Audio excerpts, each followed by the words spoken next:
जय श्री कृष्ण। श्री कृष्ण कहते हैं कि तू करता वही है जो तू चाहता है, लेकिन होता वही है जो मैं चाहता हूँ। इसलिए तू वही कर जो मैं चाहता हूँ, फिर होगा वही जो तू चाहता है। तो दोस्तों, इस प्रकार हम श्रीमद् भगवत गीता के एक एक अध्याय से मिलने वाली सीख और शिक्षाओं को जानते हुए आज इस श्रृंखला के सबसे महत्वपूर्ण पड़ाव पर आ चुके हैं, जहां भगवान श्री कृष्ण अर्जुन को अपने विराट स्वरूप का दर्शन कराते हैं।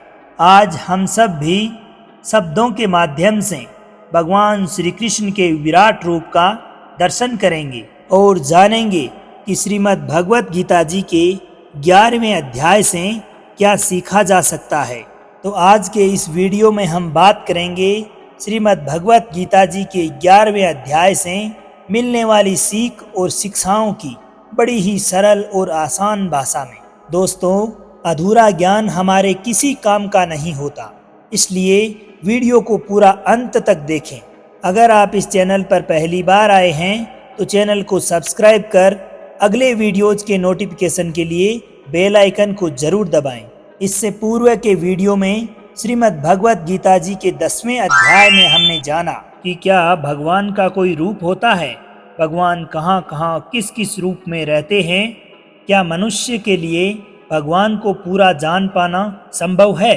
पिछले अध्याय में श्री कृष्ण ने अर्जुन की भक्ति को पोषित और प्रगाढ़ करने के लिए अपनी दिव्य विभूतियों का वर्णन किया था।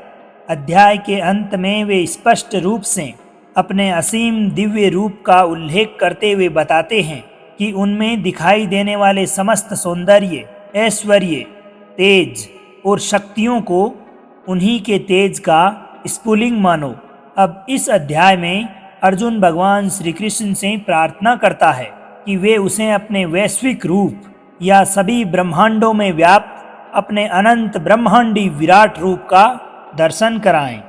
इस अध्याय के प्रारंभ में अर्जुन कहते हैं, मदनुहु ग्राह्य परम गुह्यम मध्यात्म संजितम यत्वयोक्तम वचस्तेन मोहो अयम विगतो मम। अर्थात अर्जुन ने कहा कि मुझ पर करुणा कर आप द्वारा प्रकट किए गए परम गुह्य आध्यात्मिक ज्ञान को सुनकर अब मेरा मोह दूर हो गया है। अर्जुन भगवान श्री कृष्ण की विभूतियों को सुनकर और उसी प्रकार से परम पुरुषोत्तम भगवान के दिव्य स्वरूप को जानकर भाव विभोर हो गया और उसे अनुभव हुआ कि अब उसका मोह भंग हो चुका है। उसने स्वीकार कर लिया कि श्री कृष्ण न केवल उसके प्रिय मित्र हैं बल्कि परम पुरुषोत्तम भगवान भी हैं। अब इस अध्याय के प्रारंभ में ही वह भगवान श्री कृष्ण द्वारा कृपा पूर्वक प्रकट किए गए ज्ञान को कृतज्ञता पूर्वक स्वीकार करता है। आगे अर्जुन कहता है कि मैंने आपसे समस्त प्राणियों की उत्पत्ति और संहार के संबंध में विस्तार से सुना है। हे कमल नयन, मैंने आपकी अविनाशी महिमा को भी जाना है। हे परमेश्वर, आप वास्तव में वही हो जिसका आपने मेरे समक्ष वर्णन किया है। किंतु हे परम पुरुषोत्तम, मैं आपके विराट रूप को देखने का इच्छुक हूँ। सभी अप्रकट शक्तियों के स्वामी हे भगवान, यदि आप ये सोचते हैं कि मैं इसे देखने में समर्थ हूँ, तब भी मुझे अपना अविनाशी विराट स्वरूप दिखाने की कृपा करें। इस पर भगवान श्री कृष्ण कहते हैं कि पश्य मे पार्थ रूपाणि सत्सो अथः सहस्त्रशः नाना विधानी दिव्यानि नाना वर्णाकृति नीच। अर्थात परमेश्वर ने कहा कि हे अर्जुन, अब तू मेरे सैकड़ों और हजारों अद्भुत दिव्य रूपों को विभिन्न आकारों और बहुरंगी रूपों में देखो। भगवान श्री कृष्ण कहते हैं कि हे अर्जुन, सभी चर और अचर सहित समस्त ब्रह्मांड को एक साथ मेरे विश्व रूप में देखो। इसके अतिरिक्त भी तुम जो कुछ भी देखना चाहो तो वह सब मेरे विश्व रूप में देखो, परंतु तुम अपनी इन भौतिक आँखों से मेरे दिव्य ब्रह्मांडिक रूप को नहीं देख पाओगे। इसलिए मैं तुम्हें दिव्य दृष्टि प्रदान करता हूँ। अब मेरी दिव्य विभूतियों को देखो। तब भगवान श्री कृष्ण अर्जुन पर कृपा करते हुए अपनी दिव्य दृष्टि उन्हें प्रदान करते हैं, जिसे प्राप्त कर अर्जुन परम पिता परमेश्वर श्री कृष्ण के शरीर में संपूर्ण सृष्टि का अवलोकन करता है। इसके पश्चात अर्जुन ने जो कुछ भी देखा वो उसकी कल्पना से परे था। उसने देखा कि भगवान का ना तो कोई आरंभ था, ना कोई मध्य और ना ही कोई अंत था। अर्जुन ने भगवान के दिव्य विराट रूप में असंख्य मुख और आँखों को देखा। उनका ये दिव्य रूप अनेक देवीय आभूषणों से अलंकृत था और कई प्रकार के दिव्य अस्त्रों को उठाए हुए था। उन्होंने अपने शरीर पर अनेक मालाएं और वस्त्र धारण किए हुए थे, जिस पर कई प्रकार की दिव्य और मधुर सुगंधी लगी हुई थी। फिर वह भगवान के अद्भुत अनंत स्वरूप में अनगिनत मुख, आँखें, भुजाएं और उदर को देखते हैं। उनके विराट रूप का कोई आदि, मध्य और अंत नहीं है और वह प्रत्येक दिशा में अपरिमित रूप से बढ़ रहा है। उस रूप का तेज आकाश में एक साथ चमकने वाले 100 सूर्यों के प्रकाश से भी अधिक है। उस विराट रूप को देखकर अर्जुन के शरीर के रोंगटे खड़े हो गए और उसके रोमकूप सिहरने लगे।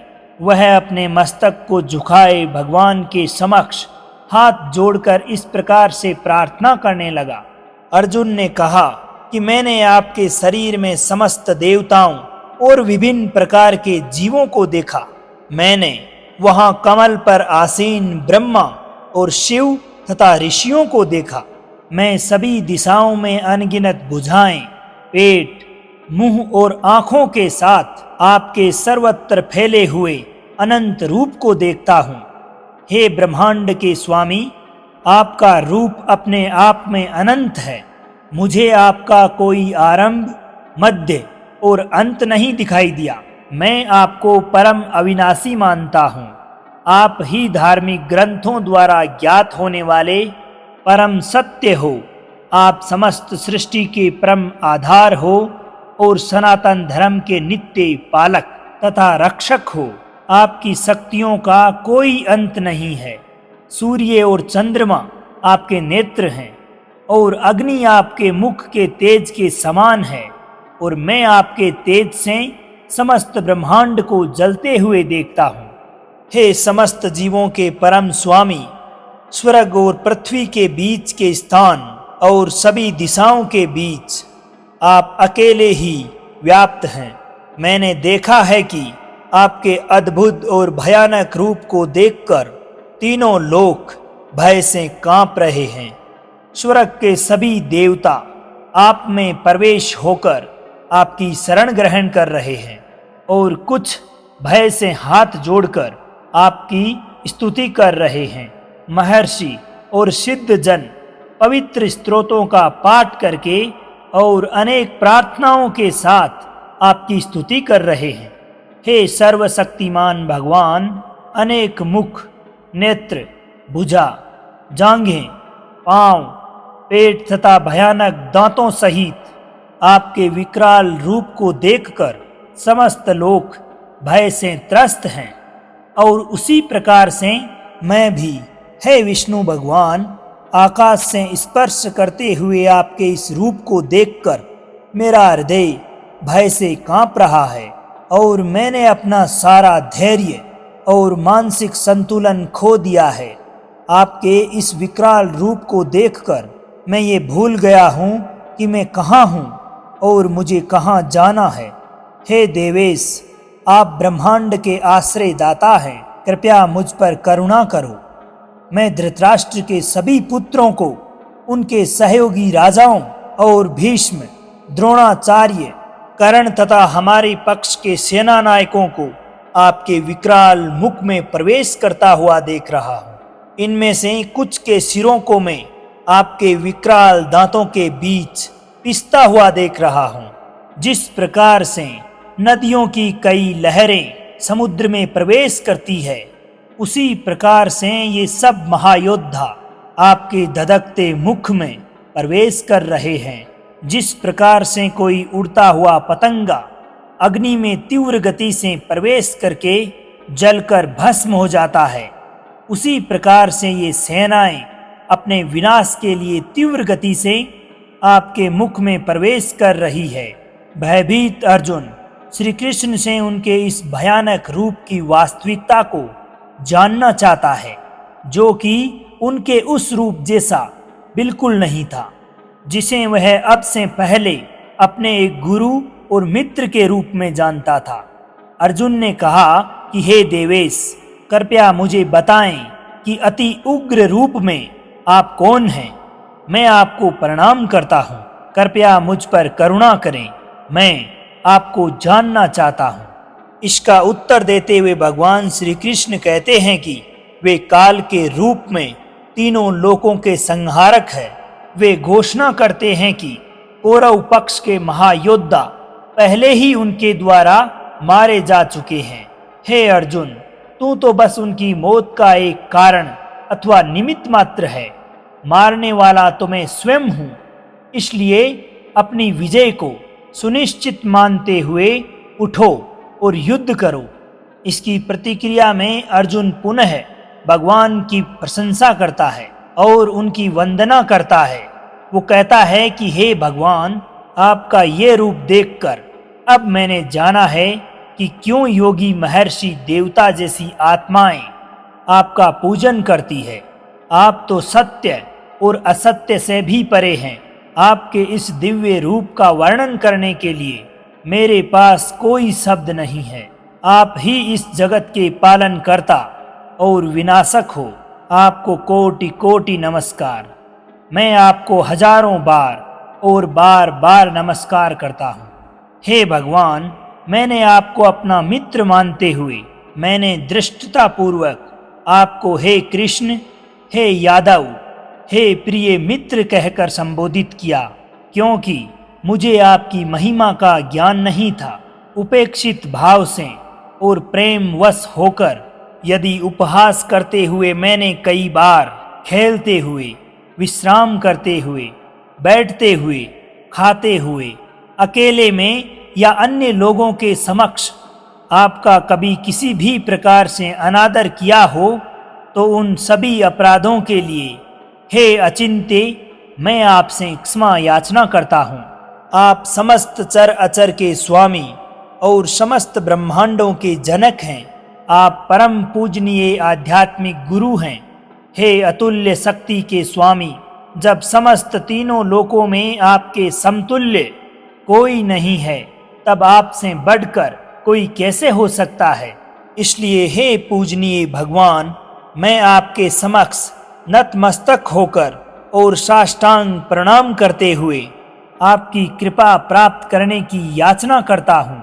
जिस प्रकार से एक पिता अपने पुत्र के हठ को सहन करता है, मित्र अपने सखा को और प्रियतम अपनी प्रियसी के अपराध को क्षमा करता है, उसी प्रकार से कृपा करके मुझे अपने अपराधों के लिए क्षमा करो दीनानाथ। पहले कभी ना देखे गए आपके विराट स्वरूप का अवलोकन करके आज मैं अत्यधिक हर्षित हो रहा हूँ और साथ ही साथ मेरा मन भय से कांप रहा है। इसलिए हे देवेश, हे जगन्नाथ, कृपया मुझ पर दया करें और पुनः मुझे अपने आनंदमय स्वरूप को दिखाएं। श्री कृष्ण उसकी प्रार्थना को स्वीकार करते हुए कहते हैं कि हे अर्जुन, मैंने तुम्हारे आग्रह पर वह रूप दिखाया जिसको आज तक कोई भी मनुष्य देख नहीं पाया और ना ही कभी देख पाएगा। मेरे इस अनंत रूप को देखकर तुम ना तो भयभीत हो और ना ही मोहित हो। भय मुक्त और प्रसन्न चित्त होकर मेरे पुरुषोत्तम रूप को देखो। और इस प्रकार भगवान ने अपना चतुर्भुज रूप प्रकट किया और फिर अपना 2 भुजाओं वाला सुंदर रूप प्रदर्शित कर भयभीत अर्जुन को सांत्वना दी। अर्जुन ने कहा कि हे जनार्दन, आपके 2 भुजाओं वाले स्वरूप को देखकर मुझ में आत्म संयम लौट आया है और मेरा चित्त स्थिर होकर सामान्य अवस्था में आ गया है। आगे भगवान श्री कृष्ण अर्जुन को बताते हैं कि अर्जुन भगवान के जिस विश्व रूप को देख चुका है, उसका दर्शन करना अत्यंत कठिन है। उनके साकार रूप को ना तो वेदों के अध्ययन द्वारा और ना ही तपस्या, दान या अग्निहोत्री यज्ञों द्वारा देखा जा सकता है। लेकिन अर्जुन, मैं जिस रूप में तुम्हारे समक्ष खड़ा हूँ उसे केवल विशुद्ध और अनन्य भक्ति से ही देखा जा सकता है और उसमें एकीकृत हुआ जा सकता है। वे जो मेरे प्रति अपने कर्तव्यों का पूर्ण रूप से पालन करते हैं, जो मुझ पर ही भरोसा करते हैं, आसक्ति रहित रहते हैं और किसी भी प्राणी पर किसी प्रकार का द्वेष नहीं रखते, ऐसे परम भक्त निश्चित रूप से मुझे प्राप्त करते हैं। दोस्तों, श्रीमद् भगवत गीता जी के इस अध्याय की सीख से हम अपने जीवन में यह सीख सकते हैं कि अगर हम अपने जीवन में सच्चे मन और लगन के साथ मेहनत करते हैं तो हमें सफलता निश्चित रूप से मिलेगी। लेकिन कई बार हमें अपनी सफलता को पाकर विश्वास नहीं होता। हमें ये पता ही नहीं लगता कि हमने कितनी मेहनत कर ली है, और जब सफलता हमारे समक्ष आती है तब भी हमें ऐसा ही लगता है कि ये तो बहुत बड़ी सफलता है, मैंने इतनी मेहनत तो की ही नहीं थी।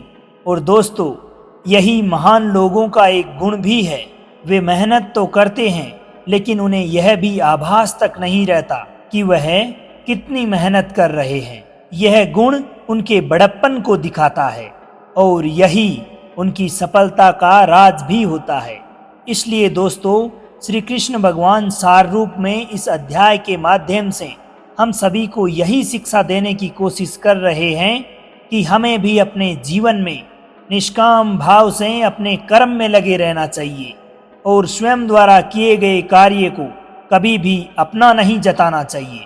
अगर आपने निष्काम भाव से अपना कर्म करते हुए निरंतरता बनाए रखी है तो ये समाज, ये दुनिया, ये लोग आपके बड़प्पन की खुद ब खुद प्रशंसा करेंगे। तो दोस्तों, मैं आशा करता हूँ कि आपने इस वीडियो से बहुत कुछ सीखा होगा। वीडियो को लाइक और शेयर अवश्य करें, जिससे कि भगवान श्री कृष्ण के द्वारा बताई गई ये अनमोल बातें आपके मित्रों, दोस्तों और संबंधियों तक भी पहुंच सके। तो दोस्तों, अब आज्ञा दीजिए आपके मित्र सांवर चौधरी को। मिलते हैं श्रीमद् भगवत गीता जी के 12वें अध्याय के साथ। तब तक के लिए खुश रहिए, मुस्कुराते रहिए, जीवन में आगे बढ़ते रहिए और प्रेम से बोलिए श्री राधे राधे।